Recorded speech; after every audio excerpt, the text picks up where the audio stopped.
லட்சம் கோடி ரூபாய் வருவாயை ஈட்டிய மகா கும்பமேளா. 65 கோடி பக்தர்கள் பங்கேற்று உலக சாதனை.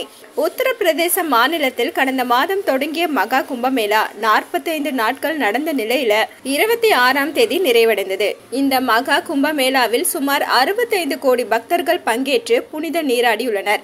இதன் மூலம் அரசுக்கு 2 முதல் 3 லட்சம் கோடி ரூபாய் வரை வருமானம் கிடைக்கும் என எதிர்பார்க்கப்படுகிறது.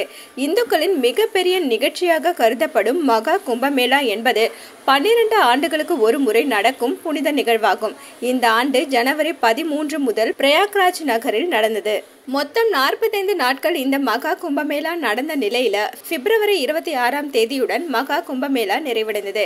ஒட்டுமொத்தமாக மகா கும்பமேளாவில் 65 கோடி பக்தர்கள் பங்கேற்று இருப்பார்கள் என்று கணிக்கப்பட்டுள்ளது.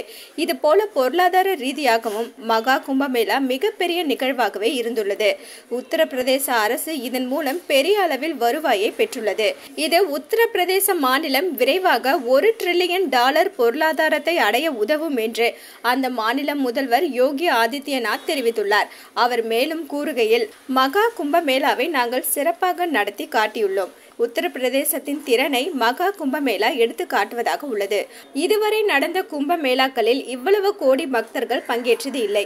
மகா கும்பமேளா என்பது மாநிலத்தின் பொருளாதாரத்திற்கு 3 லட்சம் கோடி ரூபாய்க்கு மேல் பங்களித்துள்ளதாக உத்தரப்பிரதேச முதல்வர் யோகி ஆதித்யநாத் தெரிவித்துள்ளார். பல்வேறு துறைகளை சேர்ந்த தொழில் முனைவோரும் இதன் மூலம் பலன் பெற்றுள்ளதாக அகில இந்திய வர்த்தகர்களின் தொழிற்சங்க கூட்டமைப்பு தெரிவித்துள்ளது.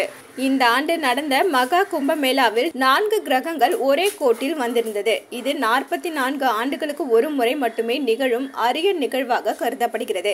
இதன் காரணமாகவே பக்தர்கள் அதிக அளவில் திரண்டனர். பல பாலிவுட் பிரபலங்கள், அரசியல் தலைவர்களும் கூட இதில் புனித நீராடினர். இந்த நிகழ்வுக்கு வரும் பக்தர்களுக்காக கூடாரங்கள், கழிப்பறைகள், உணவு கூடங்கள் உள்ளிட்ட பல்வேறு சிறப்புகள் செய்யப்பட்டுள்ளது குறிப்பிடத்தக்கது. அலோ சிட்டி டிவியை லைக் பண்ணுங்க, ஷேர் பண்ணுங்க, மறக்காம சப்ஸ்கிரைப் பண்ணுங்க.